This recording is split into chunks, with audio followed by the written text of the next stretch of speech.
everybody, and welcome to Taking Control, the ADHD podcast on Rash Pixel FM. I'm Pete Wright. Right over there is Nikki Kinzer. Hello, everyone. Hello, Pete.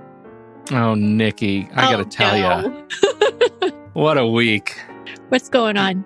You know this whole college thing. We did another college tour this weekend, or this week. Where? It took. We went to OSU Cascades campus in Bend. In Bend. Yes. Oh, Bend, Oregon is beautiful. It's so beautiful. Oh, it was crystal clear weather. It was crisp, cold mountain air. It was just amazing. I'm driving out of the hotel because we pulled into the hotel very late at night, and I drive out of the hotel the next morning in the light. We can finally see everything, and every center median has these giant statues of deer, like these just deer grazing to kind of dress the place up. And my daughter looks over and says, "Oh, look, deer!" And I think she's talking about statues. And I look in the center median between like onrushing traffic are 4 deer just chilling and eating grass, like real deer, like living, breathing deer. This place it's the Small World attraction at Disney World. It is just a lovely place. The Cascades campus is very small. You know, Corvallis has 32,000 students. This has 1,300. Right. It's just very, very small. And so very much fits my daughter's identity, but I am, it is definitely pushing all of the ADHD buttons, right? First, I have the exhilaration of wanting to do, I have this thing, well, maybe I should go back to school. Maybe I should get my MFA. Like, that would be fun. Like, should I do this? This is really exciting. Band with my daughter. Yeah. And then immediately I turn the page and it's like, oh, that's how much it costs? Okay. Yeah, right. We'll let drowning. One right family member do that. One at a time. It's just, it's exhausting, and it's causing the old fireworks, right? I mean, things are just flying all the time. And going so fast. Yeah. It is going so fast. And so I am just exhausted as a result of it. And so it's funny, just you never know when you're going to be hit by that sort of fireworks storm. And so I've been thinking about our guest today all weekend long as we've been preparing for this show. Very excited about this. Head over to TakeControlADHD.com. You can get to know us a little bit better. You can listen to the show right there on the website or subscribe to the mailing list, and we'll send you an email each time a new episode is released. And of course, you can connect with us on Twitter or Facebook at TakeControlADHD. And if this show has ever touched you, if you've ever changed your life as a result of something you've learned here or something one of our fantastic guests has demonstrated on this show, we hope you will consider checking out the ADHD community over at patreon.com/the ADHD group. It is a fantastic resource. It is made up by people who are sharing their own stories and strength, and at times asking for help and support when they need the strength of others. For just a couple of bucks, you can get access to this group. For a little bit more, you can get access to the live stream and watch the ADHD podcast as we record it live and ask questions of our guests in the post-live stream chat. It's incredibly valuable time, and we appreciate you taking a part in it. Learn more at patreon.com/the ADHD podcast.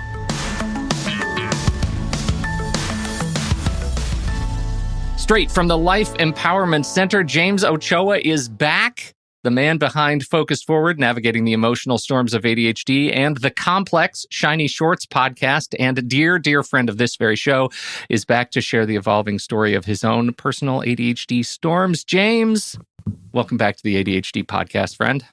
Wow, it's so much fun to be back here. I feel like we are comrades in arms, as I would say, on the ADHD world. And I really appreciate all the support that y'all have given me over the years. And yes, I continue to evolve through many storms of my own life and having lots of fun. But I feel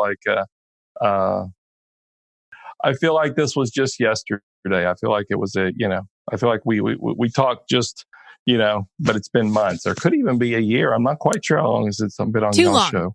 Too long. Well, time. Yeah, too long. That's right. I like that. That's a great term. Well, welcome back, James. It is a pleasure to have you here. And before we get into, because I definitely want us to talk about your blog post, because that was a very personal storm that you went through and had the courage courage to share, and I certainly want you to share it with our listeners as well.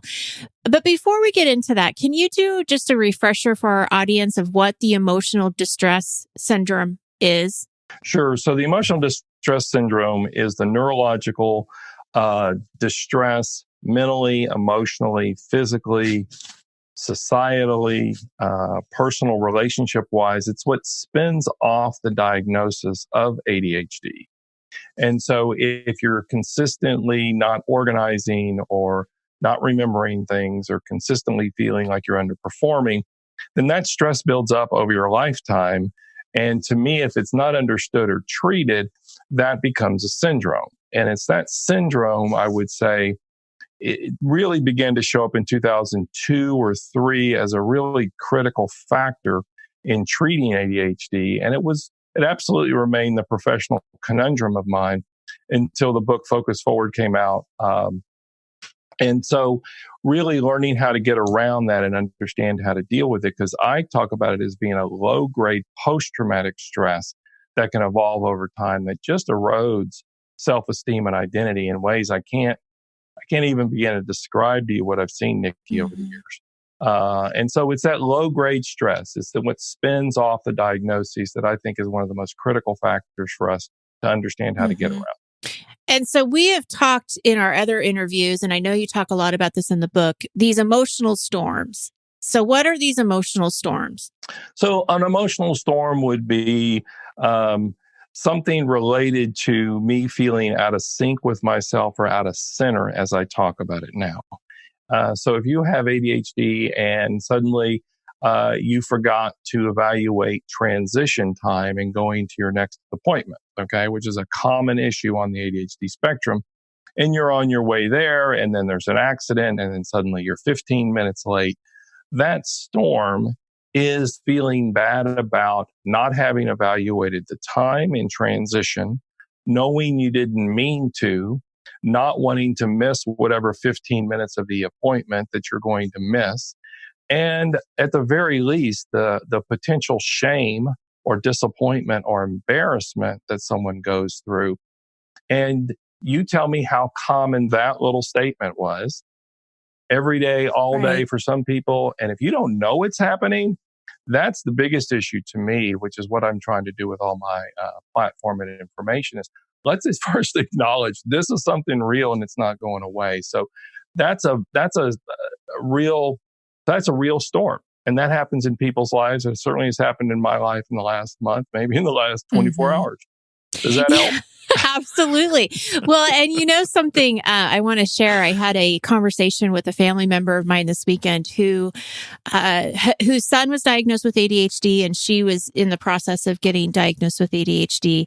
And one of the things that she said that her doctor told her that was so helpful and so emotional for her, where she started crying when she was telling me about it, is he told her it wasn't her fault. And she said, hearing those words, and she started tearing up when she was telling me, was just this huge relief that I wasn't making this up. It was real. It was happening, and she wasn't the only person. And so I think when you are talking about these emotional storms, people they get it, they understand because it's them too. They deal with it every day, like you said. Yes, we do. We do.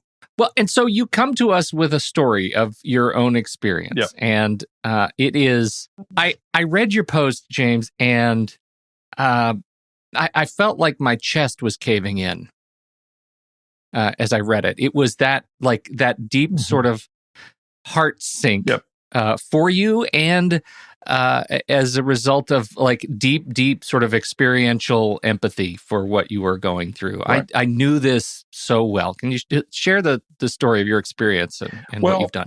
In brief, it's certainly the shiny. You don't have to be brief, James. You have the stage. Take the time. And we will post this in the show notes so they can read the whole thing. Yeah. Right. So yes, the Shiny Shorts is about it this month, and so it's interesting because it was a post-traumatic stress event, meaning that I remember the time in the day that on August 30th at 10:04 p.m. as I stood in my beautiful kitchen leaning against my wonderful granite countertop bar as I was checking the royalties on my book for the month, which is always a fun thing to do. And I happened to see the little Audible link for my audiobook. And I thought to myself, oh, I think I'll go to the Audible link and look at my book on Audible. And my book's been out over 3.5 years. It's been a wonderful success. And as I clicked the link, it was very clear to me. It was like, wait a minute, I'm not sure I've ever been here before. And that thought started to tumble, that it was like, wait a minute. And as it came up, I'm like, oh, I know I haven't been here before. And so the world really did. I mean, your chest caving in, my head started to swirl, which is my reaction. Yeah. And then I see 164 or 5 comments, which is more comments than I've had anywhere on any social media platform, openly in the public, that I hadn't seen in 3.5 years. And I'm still stunned. I don't think I'll ever be not stunned by the chasm of that space. And all the comments were great. We had 4.3, I think it was, out of 5 stars. That's wonderful. People think it's great. And then the narration I get to is 2 out of 5. And I'm like, I did the narration. So I'm like, wait a minute, that's a 2 out of 5 for me personally. And that's when I think I had to hold on to my granite countertop bar so I didn't fall over, because I'm like, oh my gosh, what have I done here? And in looking at it, the narration, I had chosen to read some parentheses and bullet points, which you never read punctuation in audiobooks. I know that now. And people were really annoyed by that. So here, Pete, and Nikki, I had people with ADHD who had comments that were valid, that I couldn't listen to the book. Sure, there were many who didn't even notice it, or maybe in their own ADD, they didn't even hear it, right? It wasn't a big deal. But that set off a storm of, obviously, monumental proportions for me. There are so many layers to this, right? Yes. I have to imagine that apart from the personal layer, and I think your son had a fantastic bit of awareness that we'll save as kind of the punchline to this story, which makes complete sense. But the bit of awareness of the fact that some of those comments are greeting you with ridicule, yes, right? And that there are people who deeply need this information, who found the narration, your personal narration, impenetrable. Right. How does that describe that experience? It's a void that, as a professional counselor, whose 99% of my work has been ADHD for over 30 years, it's one of those things, Pete, I would have never, ever wanted to happen. And it might be the greatest fear, right? It's like the last thing I want to do is cause distress for my clients in a place where they're reaching for help. And so, it's professionally, it was a very dark, there's no way to describe it. It was a dark space. And I had a number of my support people around me said, don't worry about it. It's not that big of a deal. It was just, 35 or 40 comments out of 165. But I'm like, that's a lot of comments.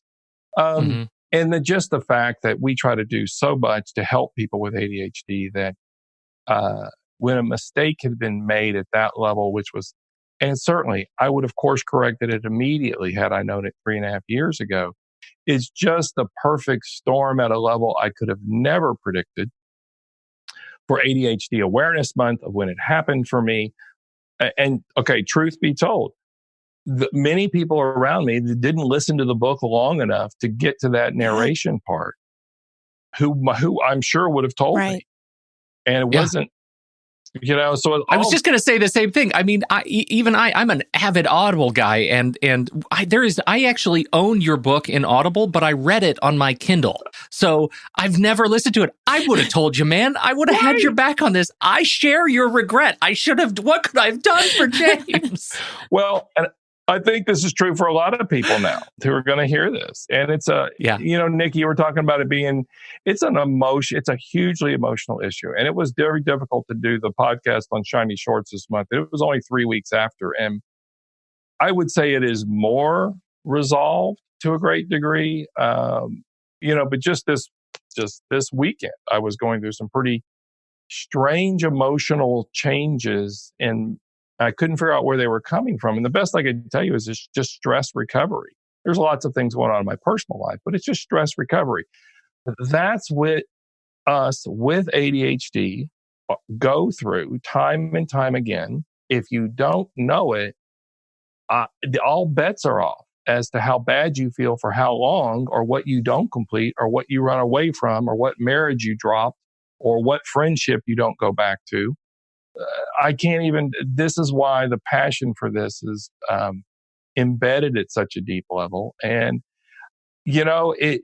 I really did. I attempted to hide for 3 or 4 days. I'm like, I'm sure this will go away. I didn't want to tell anyone. Right. But when it came to it, in my own meditation and my own spiritual retreat, it was very clear that it could be an enormously powerful space to see someone go through a mistake who has the condition. And so I knew there was no other recourse at that point. I want to talk more about you as a practitioner and your sort of steps to recovery and getting yourself through this. But first, before we talk about that, can you let's tell people what happened? What was your observation from your son, and that makes so much sense? So what became clear to me after a sleepless night is I called my engineer the next day. And oddly enough, he had moved to California. He didn't even have the master tapes with him. I had to get them from my consultant. Which, by the way, I had not even downloaded my own tapes way back when. I won't even talk about that. So it was a little bit of a storm of, can we even find the book? My consultant was out of town, but I did get it re-engineered. But in talking with my son about the storm, my son Gabe up in New York, and lamenting about it, he said, I was still trying to figure out how I had made this decision. I tried to blame my engineer. I tried to blame Jules. I tried to blame everyone else around me. But my son Gabe said, "Hey, Dad, you've done clinical reports for years. That was your normal way of seeing things. So in clinical reports, you have to do punctuation to get everything accurate in it." And that's my frame of reference I came from. And so my son helped me understand why I did it and what I came to. There were still a number of missed elements of evaluation in this space of, again, not people not listening to it, other kinds of things. But, that's the pods of support you want around you. In this case, my family, that you can talk to, that can give you a voice of reason. That really, it probably took a good 30% or 40% of the stress out of it. Mm-hmm. When he told me that, I'm like, it still was an issue and I'm still going to have to deal with it. But I'm like, okay, I understood Makes why sense. I did it. Right. So when you say re-engineered, that what do you mean by that in the Audible world? Like you re-recorded it? So in the Audible world, my audio engineer went back and edited out all those punctuation. Okay. And so it is not there any longer. And it flows much easier. I will absolutely say that. And so now I know it. But you would delete it off the device that you've bought it on, and you'd re-download it. And when you re-download it, you will get the new book automatically. Got it. So you didn't go in and reread any passages? No, I was really, if we hadn't been able to find the recording, and he didn't think he could edit out, but he did a beautiful job of editing it out. So you don't notice it at all. And it was sticky because it took 3 passes. And he even missed a couple of them. I had to listen to the book again twice. And pay attention to it at a very different level. It was and there were still, and so when the parentheses would show up and I would say a bullet point, oh my God, I would just cringe. And I'm like, okay, I got to mark where that was. But we got them all now. So yes, Nikki, you can download it again. You delete it off your device and re-download it. I want to know more about the coping strategies, because you display different, or you have different strategies in the book. Did you go back to what you written or that you wrote and go back to those, or did you explore different things? Like what was the process? I think that brings up a great topic, and some of my current viewpoints is the ideas of customizing, personalizing, in this case, resourcing or supporting or resetting yourself. So I use a lot of terms of what I would call as resetting, recentering yourself now, that I think is really important throughout the day. And so, yes, from the book, I use things like the pods of support I talk about. Absolutely, whether it was my wife or my best friend David or my son Gabe, I was reaching out to, and I have a really strong men's group in Austin that I'm a part of. And I immediately put a text out within days to about a group of about 8 men that are just like, hey, this happened. I just want you to know it. If I'm a little off the beaten path, or can you check in with me every now and then? So I send out those lifelines, as I would call them. I dove really deep into my own meditation. And, they were disrupted meditations, I would say, meaning my thought processes didn't calm down as quickly as they might in my meditation that I've been doing now for over 10 years. And so, all the character assassinators and how could you have done this? And,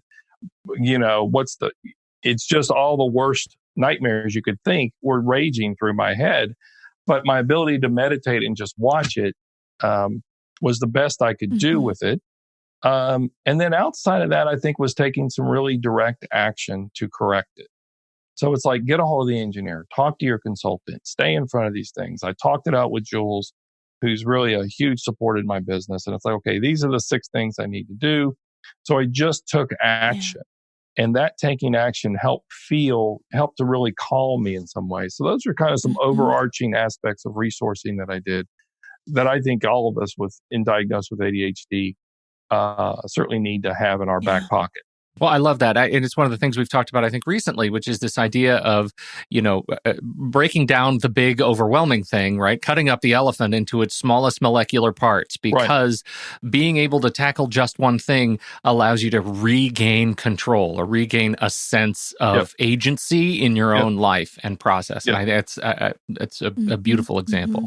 You had sent me an email prior to the recording, and you were talking about some things that you are wanting to do in 2020. And I know you're digging even deeper in this emotional distress syndrome.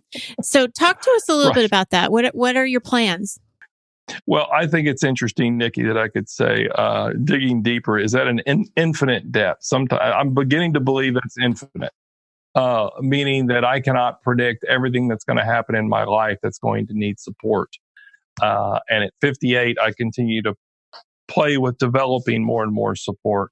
But in digging deeper, what I've done since Focus Forward really has been centered around, if I was looking at the emotional stress that comes off of it, how does someone really get through that distress lifelong the rest of their lives? And so I've done new training on a desensitization model that's beyond EMDR, which is a desensitization model for post-traumatic stress, and something I'd been trained in therapeutically for years. I use in my practice.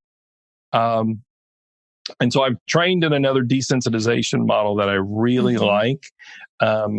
It's called emotional transformation therapy, or ETT. There is not a lot of backbone of resource yet around it as far as number of therapists being trained in it. But I will say that it is a new resource model for me to get around the distress. That's just clinically on kind of how I'm approaching it. But I will also say the other big things I've done is, like I was talking about earlier, the idea of customizing and personalizing your life to such an nth degree that you know how you work and you can keep it in balance. It is not strategies and other things are very helpful, but what I would say for even coaches and clinicians working with ADHD, or those who have it, on how to ask for help, is to really come at it from this personalization point of view, that it's got to come from the inside out. The person has to understand how organization fits for them, how time orientation works for them. So I can take all these great ideas outside of here and sift through them for ones that have personal meaning to me. But if you don't come from that personal meaning aspect on the ADHD spectrum, I think you waste a lot of efforts in getting to where a person can work from. And I think it's one of the ways that I have gotten, as I say, more efficient in working with my clients, because I can get to that personalization faster, knowing I come from the inside out. The final thing is the whole idea around the relationship with meditation and mindfulness. I really feel like I have pulled that apart and understand how to help those diagnosed with ADD to develop a relationship with mindfulness. Meditation is a skill set to practice. Mindfulness is a state of being to recenter yourself to on an ongoing basis. So I have things on my website regarding kind of a blog about meditation, regarding kind of what is called micro meditations or slow motion. Micro meditations are 1 to 3 minutes throughout the day to reset yourself. Slow motion is just literally slowing your actions down by 25% of what you're doing, which brings a curious observational kind of pull to what you're doing, which kind of helps you to stay centered in what you're doing. But next year, I'm really going to be diving deep into those pieces and leading people in that space in 2020 on how to develop those pieces. A lot of the feedback I have gotten is the information is incredibly good that I put out there. But people also want real world time in being able to develop these things. And so I'm going to be doing some things on podcasting and mindful meditations that I'll be recording and things like that folks can be a part of with me, that I really want to help lead people, because I'm really clear. It's funny. I am the Life Empowerment Center as a single person. And so I think it's me, myself, and I is what I joke about it as. Because the whole team. Well, I don't do well in business development with a lot of people around me. So I know that about myself. And so this is my way of getting information out there next year. And there's going to be a link in y'all's show notes, which we've talked about, and I've really appreciated if folks want to be kind of the first to know about that. But does that help you kind of give you some overview, Nikki, on some of the things that are coming up? Absolutely. Well, and you'll need to let us know when you get it's a guided meditation that you're going to do. Do I understand that correctly? I'm going to be doing a multiple number of them about how to develop the relationship with meditation. So I'll be doing guided meditations. I'll be doing micro meditations on how to reset yourself during the day. I want people to have resource on an ongoing basis to really help manage their ADHD. And I want to make those so that people can have some ongoing support from me, more than just the podcast or the book and those things on what that's afforded. Is there another book in the future? Is there a 2020 Focused Slowly? Yeah. Well, back Focus in August. Slowly. There's your title. What's that? Focus Slowly. Focus Slowly. Right. Yes. Well, it's there. I have been meeting with my writing coach and editor, Robin, since July, and we feel like we've gotten some concepts about another book, and the book would really be deeper in the ideas I'm talking about here: a relationship with meditation, how to build it, how to really customize your life with strategies. But the biggest piece, Pete, that I think when it hit me about a year and a half ago after writing Focus Forward, is there's a concept I called intervention fatigue, where it's those with ADHD that reach for help, but they don't get enough help, they don't get good help, or they don't get help that lasts a lifetime. What happens is you get tired of asking for help. And I can't tell you the number of people I have who have what I would call intervention fatigue, that they're just tired of asking for help about ADHD because it's not what they need or it's not customized enough. And I think that that's what's frustrated me, because this hits to me on the professional development end to teach other professionals about this issue, so that when someone comes in with ADHD, they know how to help and what to do with it. Because it may be the last time a person asks for ADHD help and they don't get it. It's a real tragedy if they don't stick with it. So there is a second book. I have no idea what the time frame is. We'll have to. I will play with that next year. I will give people updates on some of the things I'm doing. Yeah. Certainly, a thing I think we can predict is whatever happens with the next book, the audio book is going to rock it. That's right. Right out of the park. I'm sure. Yes, I might even hire someone of a high class status, right, who can really read it that just puts it on stage, right? No. You have a great voice for this stuff. Please don't hire it out. You've got this. And I will say, for our listeners of this show, this show is sponsored in part by Audible itself. And so if you have never explored Audible, I cannot think of a better time then right now, today, to head over to audibletrial.com/the ADHD sign up for a new account. You get 30 days free to explore the thing, but we will give you a free book. You can download this book, Focus Forward, Navigating the Storms of Adult ADHD. And if we know anything, it is now a slam dunk in terms of narration quality. Yes, it has been freshly re-engineered. That's so right. if you've never listened to it, there's no better time to do it. Get the fresh re-engineered version for free. audibletrial.com/the ADHD podcast. Absolutely. James Ochoa. Lots of fun. Thank you, James, so much for being on the show and your courage. Again, I just have to say that for writing about this story, talking about it in shiny shorts.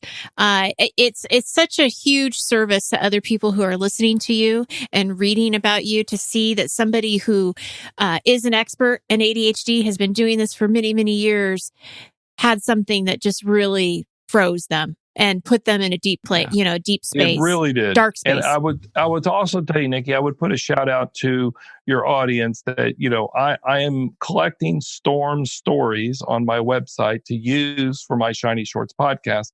And I'd love to get some holiday, ADHD storms of the holiday season, which we know there are plenty.